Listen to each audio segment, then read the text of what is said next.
Welcome back to Fujitsu Forum TV. You join us on the back end of day one of Fujitsu Forum 2019.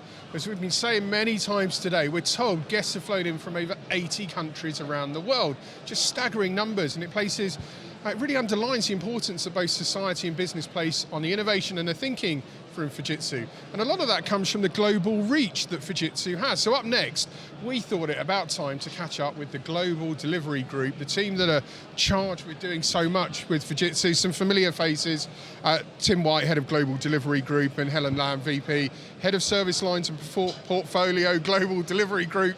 We were speaking to you both a year ago. I know, Helen, yes. We were talking earlier around some workplace stuff. I mean, Tim, you've been on quite a journey over the past year, so I'm going to try and slim it down a bit because I know there's been a lot going on. Yeah. What have been the three highest impact changes that have been made, do you think? Yeah, I think, first of all, we have been moving at pace. It's been a really, really busy year. And for the people in the Global Delivery Group, we really feel that we're now front and center to Fujitsu's strategy, and I think Takita-san's management direction really reinforced that. If you talk about the three things, for me, number one is customers. And what we've done with our organization is mobilize the delivery resources of the company directly behind our customers. We've empowered our countries, we've empowered our territory delivery leaders, and no matter where the delivery comes from, be it within a country, be it within a GDC, we are mobilized behind supporting those individuals. I think the second thing for me is the collaboration that we've achieved with the regions around the world. And recently Helen actually ran a session with all of the regional delivery heads talking about our commitment to true global standards across the organisation. The transparency, the openness that we have with the regions in the last 12 months, I think has been really a highlight for me of the progress.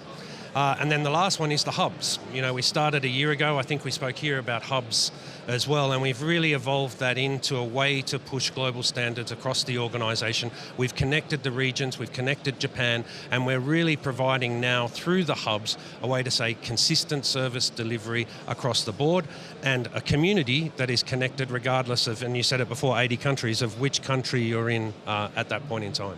It's been a busy 12 months. Busy year, yeah.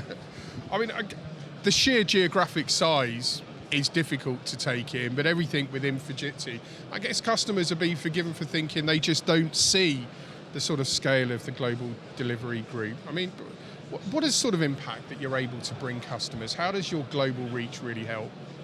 So I think that certainly a year ago, it was not visible at all, our global reach. And being quite open, we'd have probably struggled to describe our global reach, because we were very focused by a particular country or geography.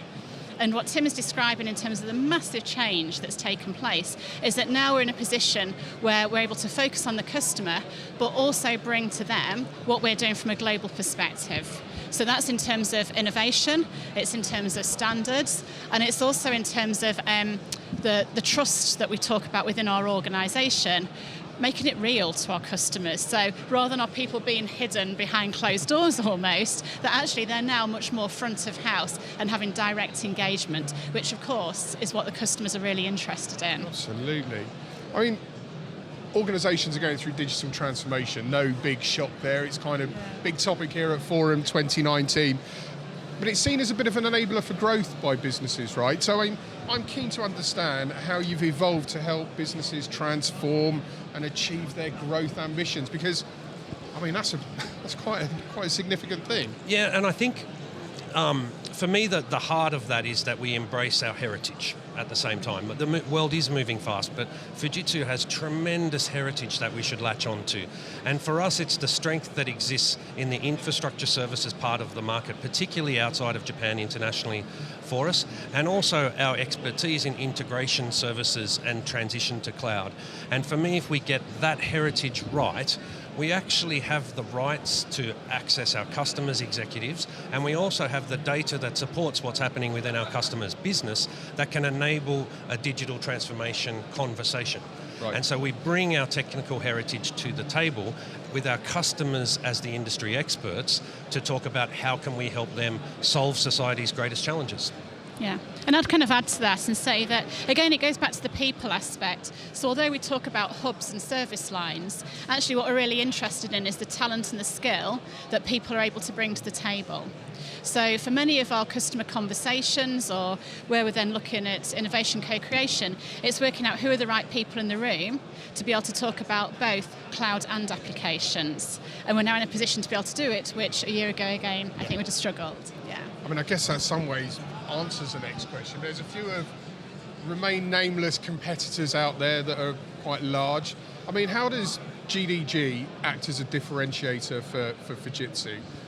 Yeah, so the number one difference for us is our strength is the ability to make decisions in front of the customer. Right. And what we've done with our model, as I sort of talked about right at the start, was that we've mobilized our delivery teams and our decision-making processes to the teams that are front and center with the customer.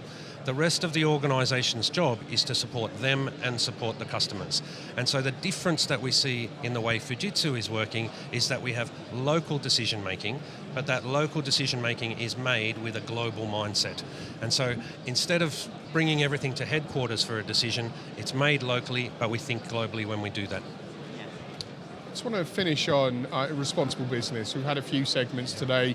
We're fortunate enough to talk about the UN Sustainable Development Goals earlier and the great work that Fujitsu does. And I mean, personally, I've seen firsthand the great work Fujitsu has done in so many initiatives over the years. But how challenging is it keeping that global workforce focused on being responsible? Because I can imagine that's a bit like herding cats, isn't it?